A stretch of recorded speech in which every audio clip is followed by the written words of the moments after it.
नमस्कार, मी कीर्ती गायकवाड. स्वागत आहे आपलं आय न्यूज 28 मध्ये. चला तर मग जाणून घेऊयात महाराष्ट्रातल्या ताज्या घडामोडी. कासा येथे शूर झलकरी कातकरी एकता महासंघचे प्रमुख पदाधिकारीचे शिवसेनेत प्रवेश. समाजाचे विकासासाठी कायम सोबत राहू आमदार राजेंद्र गावित यांचे प्रतिपादन.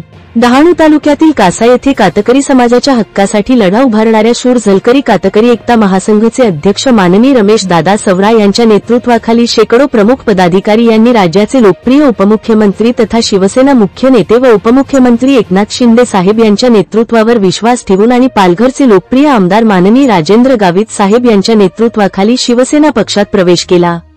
कातकरी समाजाला मुख्य प्रवाहात आणून त्यांचे सर्वांगीण विकास करण्यासाठी सर्व कातकरी बांधव यापुढे शिवसेना पक्षाशी एकत्र येऊन काम करणार आहे. यावेळी आमदार माननीय राजेंद्र गावित साहेब यांचे तळागाळाशी जोडलेल्या कार्यकर्त्यांमुळे आणि त्यांची कार्यपद्धतीमुळे आम्ही शिवसेनेत प्रवेश करत आहोत, असे कातकरी समाजाचे नेते माननीय रमेश सवरा यांनी सांगितले. याप्रसंगी शिवसेना तालुका प्रमुख माननीय संतोष देशमुख यासह कातकरी समाजाचे राज्य सचिव माननीय फेमका साहेब, माननीय शिलिंग लहागे, माननीय रमेश गावित यासह तालुका, जिल्हा आणि राज्य पदाधिकारी व पालघर डहाणू तालुक्यातील प्रमुख शेकडो पदाधिकारी कार्यकर्ते यांनी आमदार राजेंद्र गावित साहेब यांच्या माध्यमातून शिवसेनेत प्रवेश केला. व्यासपीठावर शिवसेनेचे संजय धेंडे, माजी सरपंच कासा, रघु गायकवाड, अशफाक शेख आदी उपस्थित होते. लवकरच पालघर जिल्ह्यात सर्व तालुक्यात मेळावे घेत प्रवेशाचे कार्यक्रम घेऊ, तसेच एक राज्यस्तरीय मेळावा आयोजित करून हजारो समाज बांधवासह शिवसेना पक्षात प्रवेश करणार, असे भूमिका शूर झलकरी कातकरी समाजाचे नेते माननीय रमेश दादा सावरा यांनी मांडली. शिवसेनेत सर्वांचे स्वागत करून प्रत्येक समाजाचे घटकाचे सर्वांगीण विकासाचे ध्येय ठेवून कातकरी समाजाचे देखील अनेक प्रश्न सोडविण्यासाठी कायम कटिबद्ध असेन, असे आमदार राजेंद्र गावित साहेब यांनी सांगितले.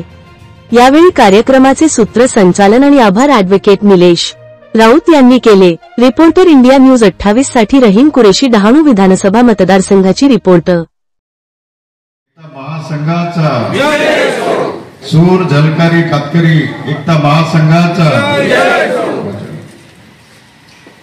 शूर झलकरी कातकरी एकता महासंघाचे अध्यक्ष रमेश सवरा दादा, त्याचप्रमाणे या ठिकाणी मंचावर उपस्थित असलेले आमचे विभागातील सगळे प्रमुख कातकरी समाजातील प्रमुख कार्यकर्ते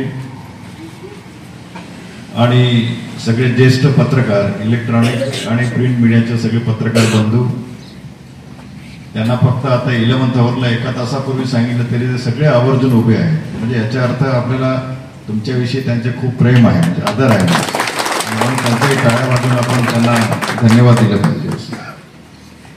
आपल्याला कल्पना आहे की कातकरी समाज हा एक आदिम जमात म्हणून त्या ठिकाणी ओळखला जातो. एक कातकरी समाज, कोलाम समाज आणि माडिया हे 3 समाज जे आहेत त्या ठिकाणी कोलाम आणि माडिया हे हळूहळू त्या ठिकाणी त्यांचं अस्तित्व संपत चाललेलं आहे. आणि तशाच पद्धतीने या ठिकाणी कातकरी समाज सुद्धा या ठिकाणी एक वेठबिगारी म्हणून काही दारूच्या व्यसनामुळे मागच्या वर्षी मी अंदमान निकोबारला गेलो होतो. त्या ठिकाणी तिथले जवळजवळ 8 ते 10 ज्या आदिवासी जमाती आहे मला पाहिजे त्यांचं असलेलं शैक्षणिक, सामाजिक आणि राजकीय दृष्ट्या इतर समाजाबरोबर त्यांनी त्या ठिकाणी मुख्य प्रवाहात आला पाहिजे.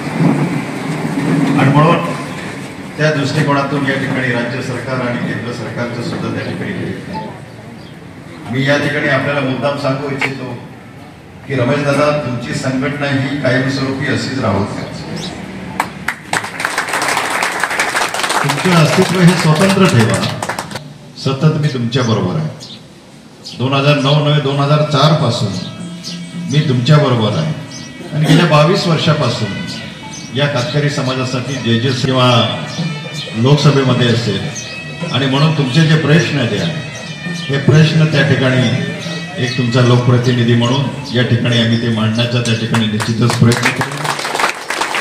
कालच परवाच्या दिवशी आरोग्याच्या बाबतीमध्ये विधानसभेमध्ये प्रश्न उपस्थित केला मी की हे कासा येथील हॉस्पिटल आहे हे हॉस्पिटल त्याचं अपग्रेडेशन केलं पाहिजे. आणि म्हणून जे 50 खाटांचं जे हॉस्पिटल आहे, नुसतं हॉस्पिटल 50 खाटांचे असून चालणार नाही, तर त्या ठिकाणी त्यांना आधुनिक अशा प्रकारची सुविधा असणं अत्यंत गरजेचं आहे.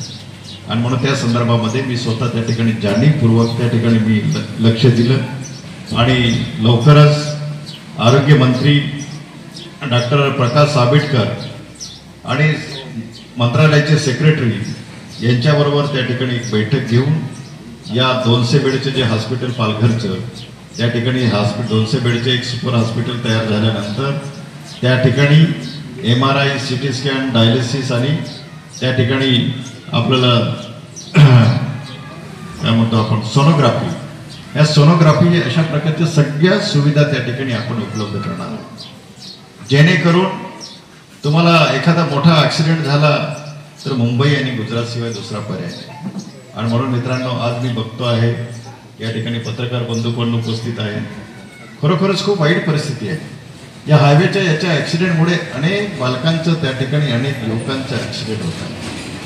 आज जवळजवळ सकाळी जवळजवळ दोघे, त्याचे एक मुलगा आणि मुलगी, एक आपलं बरं का आपले सावित्र्या TDC बँकेत मला वाटतं आपलं मॅनेजर आहे. हे बघा, दारू प्यायल्यानं सगळेच दारू पितात, परंतु त्या ठिकाणी दारू प्यायल्यानंतर ते अक्षरशः जेवतात. त्यांना लागणारे जे पोटाला जे लागतं ते योग्य वेळी त्या ठिकाणी जेवतात, सगळ्या गोष्टी ते करतात. आम्ही मात्र काय की एवढाच दारू पितो की अक्षरशः जमिनीवर लोळतो, आमची चड्डी पण ओली होऊन जाते, बरोबर ना. आणि अशा परिस्थितीमध्ये एकदा दारू प्यायल्यानंतर शरीरातले जे आतडे आहेत ते आतड्यांना छिद्र पडतात आणि आतड्यांना छिद्र पडलं की त्या ठिकाणी त्याला मरणाशिवाय दुसरा पर्याय नाही. सगळ्यात जास्त जे आहे ते प्रमाण हे कातकरी समाजात आपण मी बघतो आहे. मी एक आपलं हे याचं डहाणू जवळ एक बघा मोठं गाव आहे, कुठलं ते नाही गंजाणे, डहाणू जवळ, डहाणूला लागूनच आहे बघा. ते जवळजवळ 17-18 पाडे आहेत,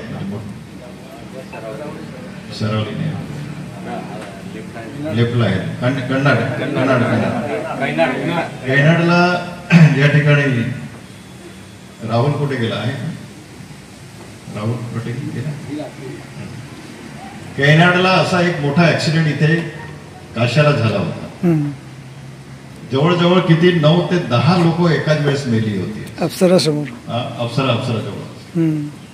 आणि त्या ठिकाणी त्या ठिकाणी मी प्रत्यक्ष जेव्हा पाहणी करायला गेलो, ये ना बस इकडे, जेव्हा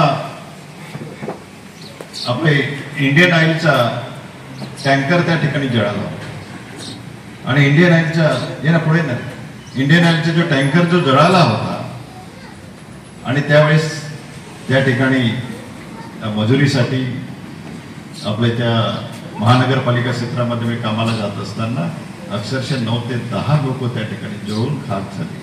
लहान लहान मी जेव्हा त्यांच्या घरी गेलो रमेश दादा, तर अक्षरशः एक छोटंसं कुत्रं जे होतं ते कुत्रं अक्षरशः म्हणजे त्या ठिकाणी कुत्रं त्या घरासमोर बसलेलं, बाकी त्याच्या घरातलं सगळेच कुटुंबच नष्ट झालं. आणि म्हणून मी बघितलं आहे की मिळेल ते वाहन, एका हाताला एक मुलगी, एका हाताला एक मुलगा, डोक्यावरती गाचोडे बांधून त्या ठिकाणी आपण महानगरपालिका क्षेत्रामध्ये वसई महानगरपालिका असेल, भिवंडी महानगरपालिका असेल, मीरा भाईंदर महानगरपालिका असेल, ठाणा महानगरपालिका असेल, उल्हासनगर महानगरपालिका असेल, अंबरनाथ महानगरपालिका असेल आणि त्या ठिकाणी नवी मुंबई महानगर अशा